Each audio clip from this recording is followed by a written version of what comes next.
Are you ready? Hello, and welcome to the Whole House Podcast, where you can find home, health, and family all in one place. Our team is comprised of moms from different upbringings and backgrounds, and we each have different passions and giftings and strengths. We each represent a different room, and we all make up the whole house. So grab a cup of coffee and join our overly caffeinated ladies here for the Whole House Podcast. Hi, and welcome to the Whole House Podcast. Today it's Kathleen and Lori, and we're going to be talking about transitioning from private or public school to homeschooling because we had a listener request this podcast. So if there's something you would like us to talk about, then please put it in the comments or put it on our Facebook page or message us. Get in contact with us some way. Yep. And let us know. Because we would be happy to talk about whatever you want us to talk about as long as it's in our scope or our room, as we call it here at the Whole House. Yeah, I can't talk about quantum physics. Me neither. I cannot. So don't ask me to do that.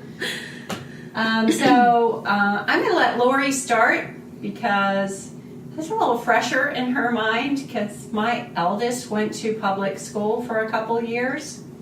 How long ago was that? Oh, she's 30. Yeah. That was eons ago. It was back when dinosaurs were roaming the earth. Oh, she'll love that you said that. So it's a little fresher in Lori's mind, so we'll let her start, and that will get my brain going here. Well, you know, my kids all went to public school for at least a couple years. The youngest didn't as much as my older ones did. My oldest went clear to 7th grade in public school. I know. What a time to start, right? Yeah. God bless you. Yeah. And my middle child went to 2nd grade, and the baby only went up to kindergarten. So when at 1st, 3rd, and 8th grade is when I started homeschooling them all. And that's the year I met you. That's right. The same year. Well, I think I'd seen you at church or something like that. Right. But we really hadn't had a long conversation until you started coming to the mom's tea where we drank coffee. And cried. You were getting that in there. I cried a lot. I cried a lot that first year, which is something that I'm just like, that I think every homeschool mom needs is a support system of like-minded moms. So, right. You know, I don't think I'd have made it that first year if it wouldn't have been for you and a couple other moms, because I was crying a lot. Well, that seems to be a common theme on the Whole House. We advise you that it's okay to cry. Yeah. Because it is, and we're often told in our culture that it's not okay to cry. It's not okay to show emotions, and you're supposed to act like sad. Right, and you're supposed to act like you have it all together all the time. We don't have it all together, and it's okay to cry. Right. And I think that one of the things that Lori is saying is that she was crying, but at the same time, she was asking questions, a lot of questions during that tea, and it was just 1 hour, once a week, and we were doing a devotional together, which we always got off on a tangents because that's what we do. Yeah. And it depended on the needs of the women that week. That's right. If someone was having a rough time with something, we would just stop and talk about that.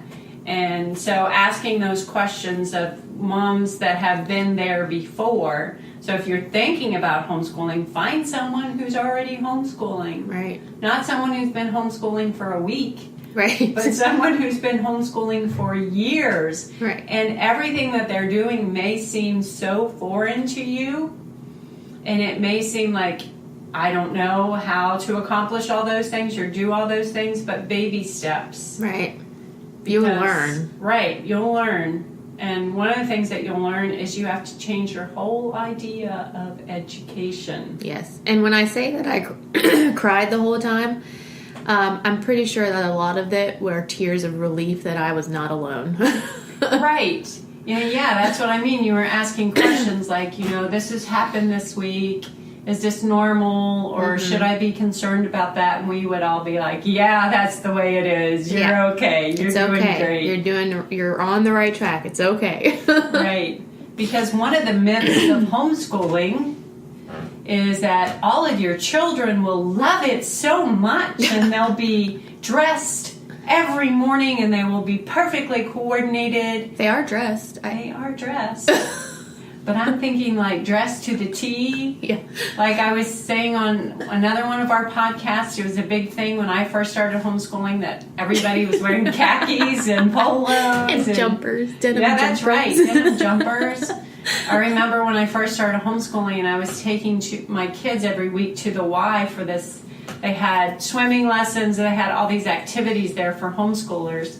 And one of my friends who worked at the Y and didn't homeschool would joke around and ask me all the time, "Where's your wrinkled blue jean jumper?" And I would tell her, "At the bottom of my closet, getting wrinkled." That's right. I will never own one of those. Thank you very much. I didn't really have one. I just said that. But because the kids were in public school for so long, my first year I thought that I had to replicate public school at home. I thought that's what homeschooling meant.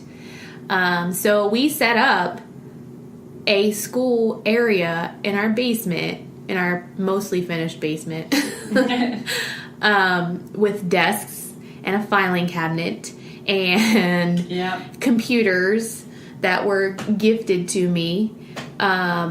Because, I'm not rich and can afford millions of computers, but... Which is another good point I'll get into in a minute, so go ahead. But that didn't last very long. Right. Ditto. I learned it really quickly that that's not... We school wherever we're sitting, wherever's most comfortable. And I had to give myself permission to be okay with that. Right, and I did too. And that's why I say we have to change our mindset, because I have a degree in education. And so when I started homeschooling, I had that same thought that I had this room that had school desks. I got actual school desks. Antique ones. They were really cool looking. And I had my big desk in the front of the classroom. And the thing is, it was great to have that space. And so I'm not saying don't have a schoolroom, because it was great to have a space to put things away in. But when we moved out of that house and in our current home, we just used the dining room because I didn't have that big extra space to put everything. Right. And it's okay, because the truth is we would use those desks for our little bit of seat work. And then the rest of the time, the kids were doing science experiments. They were in the kitchen. And if we were doing read aloud, then they all piled into the family room on the couch. So it just becomes, Lori and I did a whole podcast on this. It becomes a lifestyle. Homeschooling is a lifestyle. It really does. Yeah, you have to change your mindset of what school looks like. Right. Because the truth is, we have this idea that is propagated by our culture. And I learned that too, because like I said, I have a teaching degree, that kids only learn if they're sitting in a desk. Right, and that's not true. That is not true. And I have this quote, this is on the website I can't remember anyway, I can link this particular post. We as persons are not enlightened by means of multiple choice tests or grades, but rather by the other people in our lives that we come to know, admire, and love. We are educated by our friendships and by our intimacies. Children are inspired by relationships, and this helps form their personalities. That's Karen Andriola. And that's from the blog post, What's Your Homeschool Style? Thank you. I couldn't remember the name of the blog post. And that is actually from a book called The Charlotte Mason Companion. So that kind of reading that book kind of opened my eyes to a whole different way that children learn. Children learn by who they're around, by having relationships with either actual people or people in literature that they're learning from. Yeah. Because I say in that blog post, I had ordered my daughter, Audrey, all of these workbooks. The self-paced curriculum, my first year of homeschooling, I didn't know what I was doing. Mm-hmm. I didn't have any friends that were homeschooling, and I didn't have access like people do today to blogs and all of this kind of stuff. Well, even with those blogs, it's like, boom, hit you in the face with all this stuff, and you're overwhelmed, and you just want to stop. Right. Or you think, oh, I have to order this. Yeah. Now I have to order this, and I have to order this. So I ordered these self-paced workbooks for my daughter, Audrey, and she hated them. She hated them. And we got into the habit of going to our little local library very, very frequently. And this girl would just consume biographies. In fact, when the library had a book sale, we bought like 91 biographies. Oh my God. We bought the whole set. And she still has a bunch of them, and I still have a bunch of them, because that's what she loved to read. So she was forming these relationships with people that had already gone on to heaven and learning so much from their lives, and that was her learning style. She's like me, she loves words. Yeah. So those self-paced workbooks, she got through those really, really quick, because I, for some reason, thought she had to finish them. Yeah. Well, and yeah. It was ridiculous, because it just was not her learning style at all. Yeah, when my first couple years, actually, of homeschooling, I looked for the box sets. Mm-hmm. Because I had no idea what I was doing. Right. So I'm like, okay, this is a box set. It's everything that we need. We'll just finish this. Right. They hated those so much. Right, because it makes it easy. You just look and you're like, oh, they have everything in there. Yeah. And I would advise you, if you're going to homeschool and you want to go to a curriculum fair, be careful. Or take someone who is a very seasoned homeschooler with you. Yeah. Because every booth is going to tell you that they have the best curriculum, and you need to order it right there on the spot. And that's one thing I loved about Sunlight. And I'm not telling you to use Sunlight. They have because I looked into Sunlight. They have like 27 reasons. I think they recently changed it to 20 reasons not to use Sunlight. So don't use it if it doesn't fit your family. But I used to help with traveling around with my friend Kelly and representing Sunlight. And I say representing because Sunlight didn't sell anything at curriculum fairs. And that's one of the things I appreciated. You got the chance to go look at their stuff, but they didn't you couldn't order there. You had to go home and think about it and order online. Which is lovely. Right, because there's so much pressure. And I understand. I mean, if you're going to represent a curriculum, then you better think it's really good. And you're trying to convince everybody else that it's the best. Mm-hmm. But as a newbie, you're going to feel a lot of pressure. Yeah. And so if you do choose to go to a curriculum fair, especially a huge one, take someone with you who will just say, hey, let's just walk around, ask questions, and you go home and think about it. Don't order anything here. That's what I cherry pick my curriculum. Yeah. It's so eclectic. It's just and that comes with like knowing your child too, and knowing what he or she needs. Like we found Apologia Science, which Apologia puts out a lot of stuff, but their science is my absolute favorite science curriculum. It's amazing. But don't buy it. No, don't buy it just because we say it. You just look into it yourself. But it has been my children's favorite science curriculum.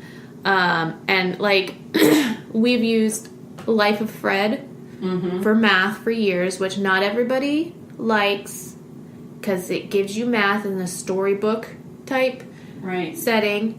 And there's not a lot of problems at the end of each chapter, which everyone thinks you have to have pages and pages of problems in order to get it, and you really don't. You either get it right, and it depends on your kid. You need some extra help sometimes, but you know.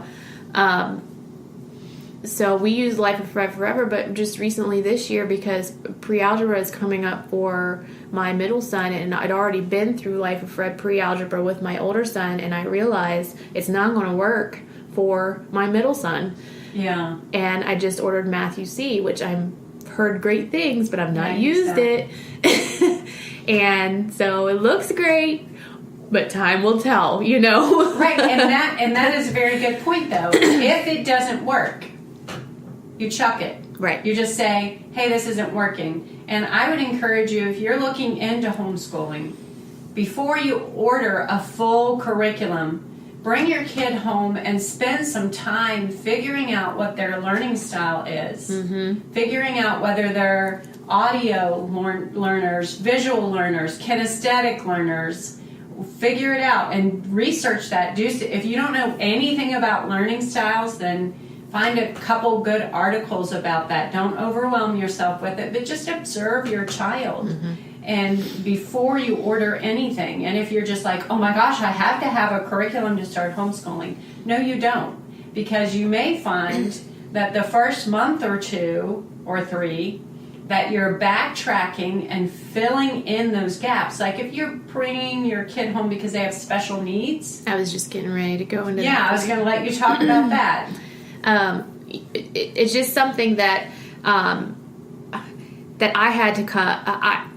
My middle son has he's sensory processing disorder, but he's also dyslexic.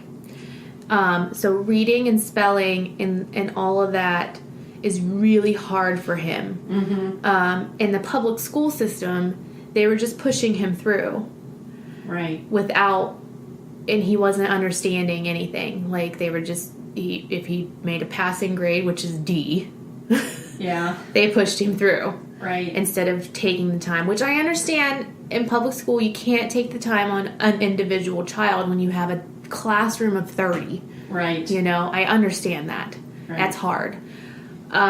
So I had, whenever I pulled him out, I just automatically thought I just had to keep moving him on his grade level. And I'm pretty sure it was you that gave me permission to go back to the beginning. And that is what I did. And it's okay, even if your child is at a further grade, to go back to the beginning. Right. They have to have that base, that foundation. Exactly. In order to get anywhere. If you're just keep pushing them through, like this public school does sometimes, right, they're not going to learn anything and they're going to hate it. They're going to be frustrated. You're going to be frustrated. And the truth is, 10 years from now, somebody's not going to ask that child, when did you master multiplication? Right. Or when did you master reading? They're just going to be, oh, hey, read this. Or can you figure out how much we need in this budget? Or, whatever their job requires of them. They're not going to ask them when they learned that thing. Well, that's something that I love about All About Learning. Which is they have a reading and a spelling curriculum, all about reading and all about spelling. They don't do it by grade level. They just, you have level 1, you have level 2, and you move as quickly or slowly as you need to through those levels. Right, that's how spelling power is. Yes, and I love that because if I was to be honest, my daughter, the youngest, has surpassed her brother in reading and spelling. He doesn't know that, because if he knew that, he would feel stupid. And that is the one thing that public school made him feel stupid. Oh, yeah.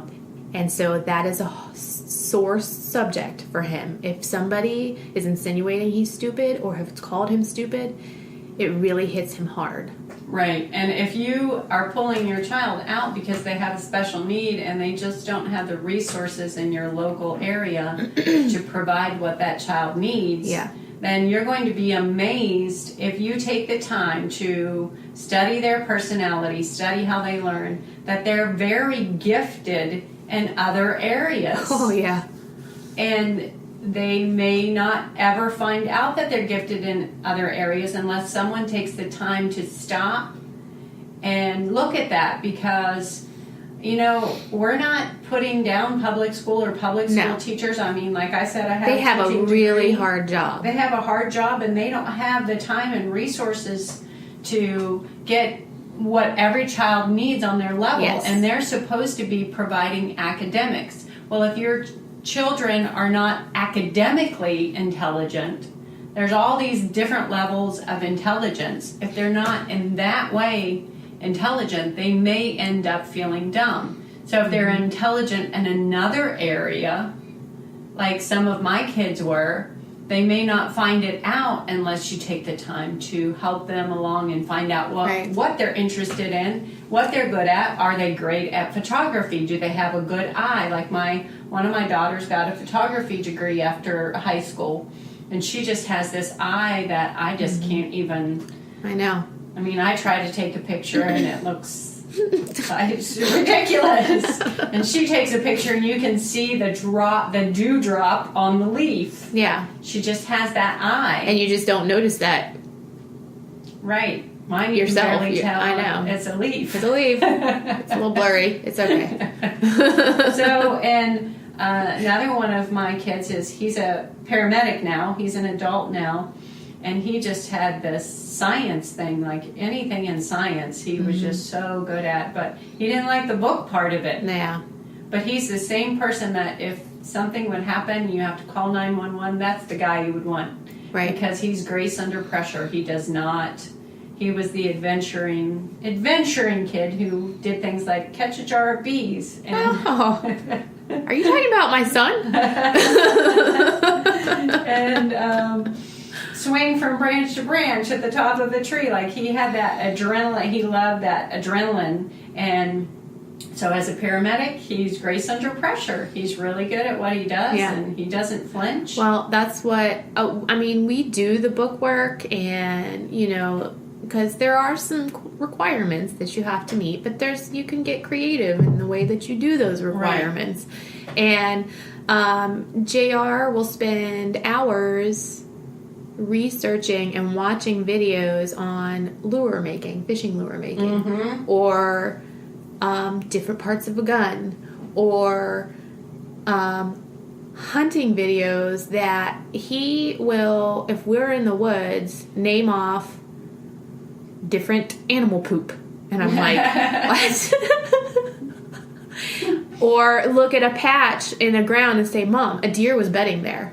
And I'm like, it's just laid down grass. How do you know that? But I think that he would make an awesome park ranger. I think so too. I really do. He wants to be a welder though. So whatever he wants to do, which I think that he'll do great at that too. He plays with fire. Yes. And gets paid to do it. Yes. He will never, ever. Wood burn spoon. Yeah, he did. Yeah, he did. And now he wants to make you a new one because we changed the logo. But he is never ever going to be the type of person that is satisfied in an indoor, all day desk type job. He will never ever love that ever. And if you're listening to this and you are an educator. And this is just like, wait a minute, I cannot process this because this is not what I've been taught. I hear you because that was me. I was like, no, I'm from a family of educators. My dad has a doctorate and my mom had a master's, and they both taught at a college level. And I was just like, that's the way I was brought up. There were lots of books in our home and we read a lot. And I'm a reader. So I just thought, education is sitting in a desk and reading books and writing essays, and I did all of those things. My kids all learned how to write essays, whether they wanted to or not. I'm not saying not do those, but it's like you have to change your mindset. Education is so much broader than sitting at a desk and doing workbooks and reading. There's so many other ways to educate yourself. Like she's talking about her son, like my husband taught all the kids how to locate trees in the forest. Like, this is this kind of tree, this is this kind of tree, and he knows the name of every plant. And my husband has a degree in business administration. Yeah. And the reason he knows all of that is because his dad did that with him. Yeah. My husband does that whenever we go on hikes. It just kind of slips out of my brain. Yeah, I'm like, I won't remember that tomorrow, but yay, kids! Right, because there's so many different ways to learn things, and really our goal is that our kids will educate themselves at some point. Yeah. We want them to love learning so much that they will continue to educate themselves when they're adults, because the truth is, as an adult, you don't have a teacher to ask a question anymore. How do we look up things? We Google it. We Google it. It used to be we got out the encyclopedia. Right. Now we Google it. Right. Yeah. And we look at other people who know what they're talking about. YouTube it. I have the information, right. But we still have to teach them how to do that. Right. We have to teach them how to research and find out what they need to know. Exactly. Mm-hmm. So we went off on a really long I think it still pertains to this subject. Oh, it definitely pertains to this. So change your mindset. Learn how to change your mindset. And it's really hard to do. It took me a couple of years of homeschooling before I really drank the Kool-Aid. We're not selling any Kool-Aid here. It's just changing your mindset. And so find out what your kid's learning style is. And obviously, every family has a personality. Yeah. And I love when I'm out in public and I see a homeschooling family. It's like I have this radar. I can find them.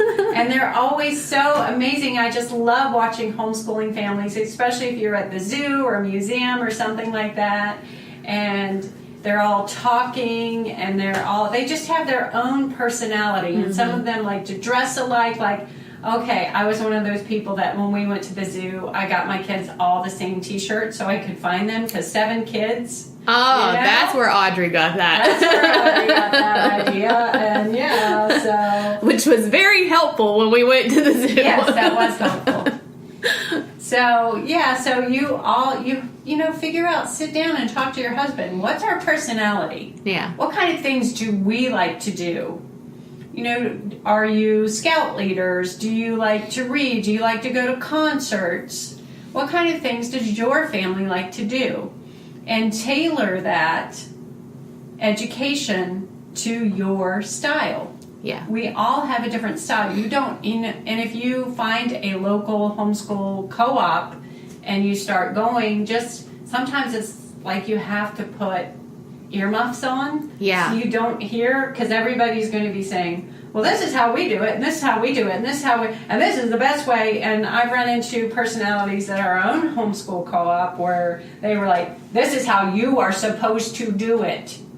And it's not. And that just that personality would rub me the wrong way because no, that's how you do it. That's not how I do it. Yeah, that's why I loved your blog post about the comparison trap. Oh, yeah. Yeah, and I would get sucked into that because I would hear those things.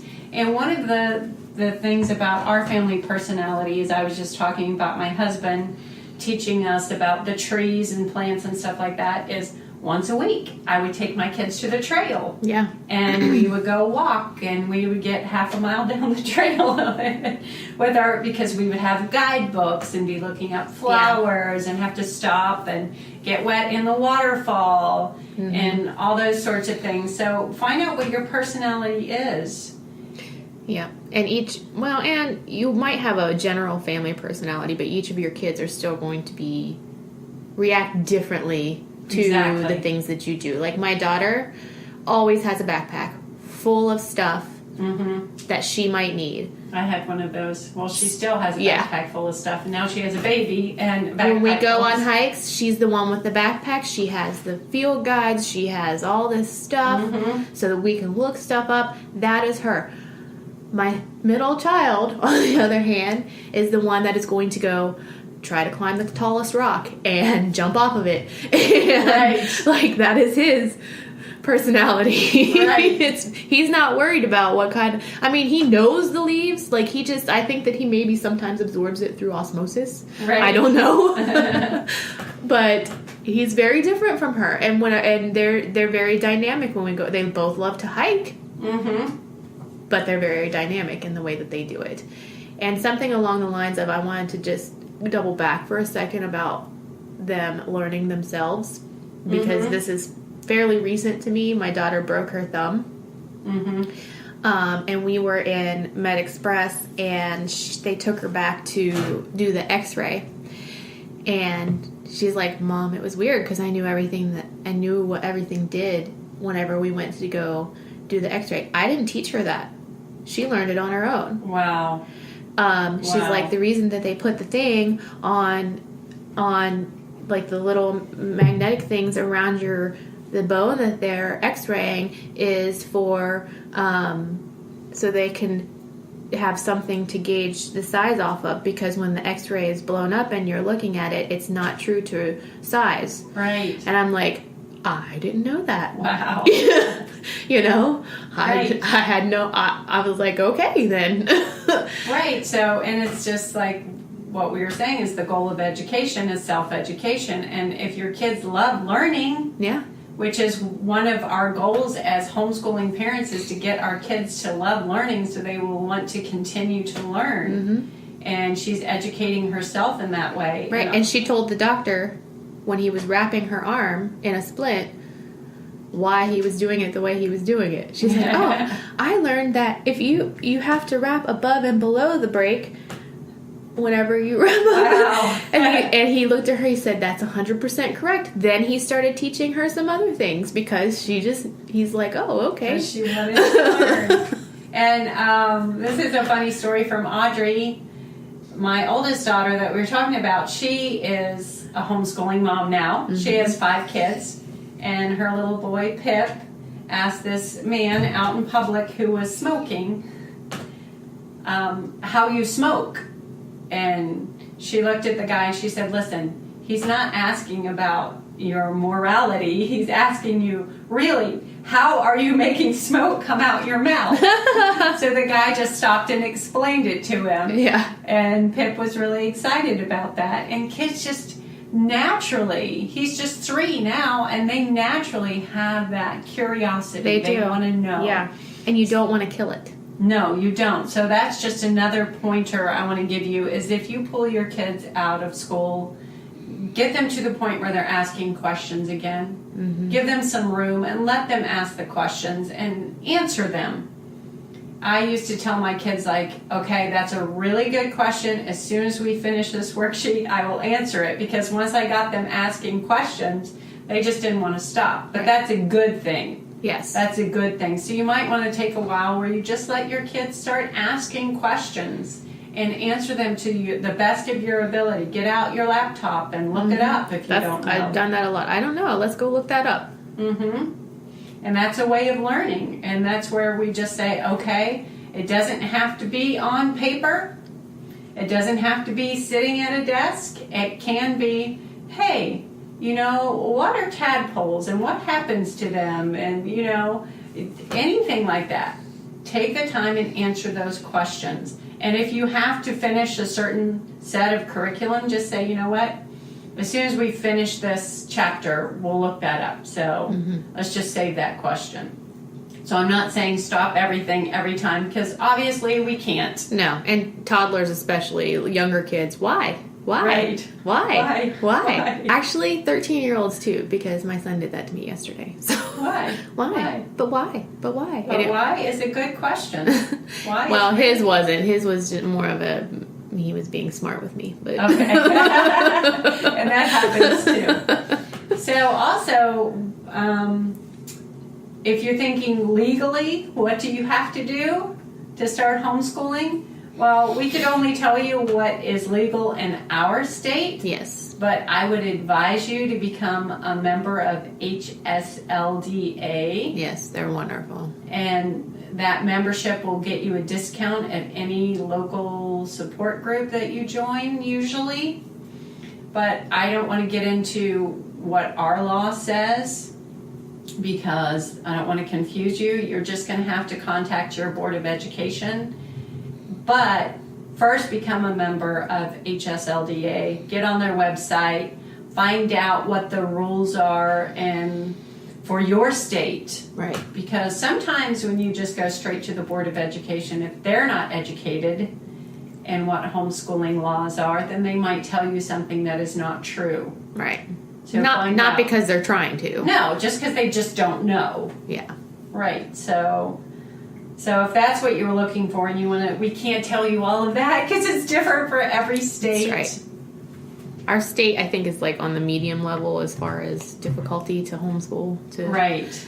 And it's still not horrible. Yeah. It's pretty pretty decent, but some states require a lot and some states don't. So Right. you just have to go by your state. Yes, you just have to find out what your state requires. So, do you have any other points before we wrap it up here? No, I think we hit it pretty good. And if you have more questions, if you think that we didn't answer all of your questions, then message us, contact us some way, and we'll try our best. We don't, like we said, we don't have it all together. We don't know everything. We don't have all the answers. But we could look it up on YouTube for you. Or Google it. So thanks for joining us today on the Whole House Podcast, and we will talk to you next week. Bye. Bye. We're so glad you could join us here for the Whole House Podcast.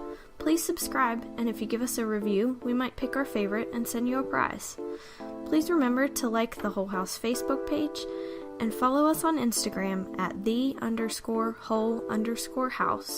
And please sign up with your email on our website, thewholehouse.org, to be notified when new things are happening here at the Whole House. Thanks so much for listening.